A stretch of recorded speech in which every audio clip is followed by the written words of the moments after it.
Leyendas de Venezuela.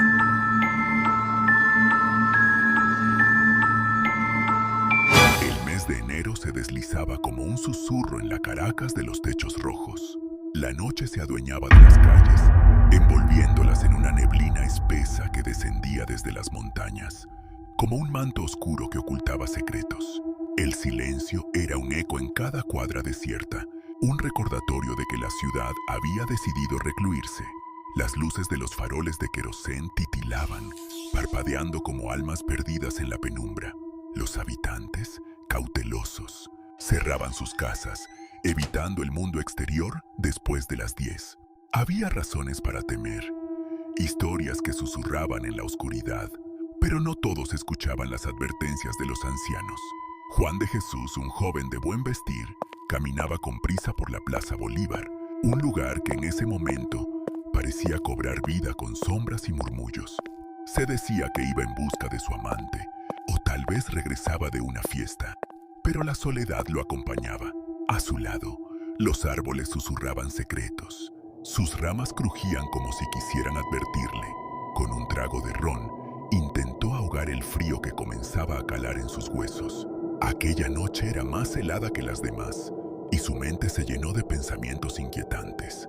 Miró al Bolívar de bronce, inmóvil y sombrío, preguntándose si el frío había paralizado su figura o si había algo más oscuro que lo mantenía allí, atrapado. Una sonrisa se dibujó en su rostro, como un intento de ahuyentar el temor.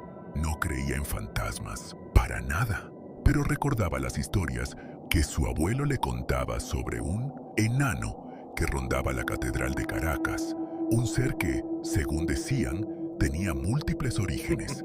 Algunos afirmaban que era el espíritu de un antiguo ayudante del párroco. Otros hablaban de un alma en pena, condenada por su estatura. La última versión lo perseguía. Un hombre humillado que, tras una cacería, encontró refugio en la catedral, un lugar del que jamás saldría. Mientras las sombras se alargaban y el viento susurraba, Juan sintió que el aire se tornaba denso. ¿Qué sucedería si aquella noche los cuentos de su infancia cobraran vida? Un escalofrío recorrió su espalda y por un momento el eco del pasado lo envolvió, como si las historias que había ignorado lo estuvieran llamando desde la oscuridad. Con la bruma arropándole los pies, Juan de Jesús subía las escaleras del fin de la plaza. Los peldaños se le fundían a la vista. Los tenía que adivinar. Era como caminar sobre una borrasca. Al pisar el empedrado de la calle, le recorrió un escalofrío por todo el cuerpo que le hizo levantar la mirada. Allí, justo al frente, estaba la catedral. Era un monumento majestuoso, alto, blanco, con una estética neoclásica que recordaba al arte del Renacimiento. Su planta era alargada, amplia, y tenía una torre con un campanario que sobresalía de entre todo lo demás. ¿Cómo habría sido para cualquier ser humano vivir adentro? Se cuestionó. De pronto, cerca de él, algo comenzó a hacer ruido sobre los adoquines de piedra. Juan de Jesús dio un nuevo sorbo a su botella. Por alguna razón, que se sintiera entumecido, nada tenía que ver con el tiempo. El ruido se intensificó. Pudo distinguir el eco de unas pisadas que aumentaban progresivamente junto con sus latidos. ¡Pum, pum! Las luces de los faroles titilaban. ¿O era su imaginación? ¡Pum, pum! Los pasos más cerca. Juan de Jesús comenzó a sudar. Su respiración se agitó y el cuello lo sintió tan tenso que se le hizo imposible voltearse. Extrañamente paralizado, se atrevió a rezar todas las plegarias que en su vida había rezado. Cuando las campanadas provenientes del gran reloj anunciaron la medianoche, entonces, casi inmediatamente, a pocos centímetros de él, un perro comenzó a emitir aullidos, a ladrar y a agitarse. Juan de Jesús se sobresaltó, aunque luego suspiró aliviado de que aquel animal fuese el origen de aquellas pisadas. Se volteó, con la mano en su pecho. Tenía la frente empañada de sudor. No pudo evitar reírse de sí mismo. Patrañas, pensó. Fantasmas. Rió con más fuerza.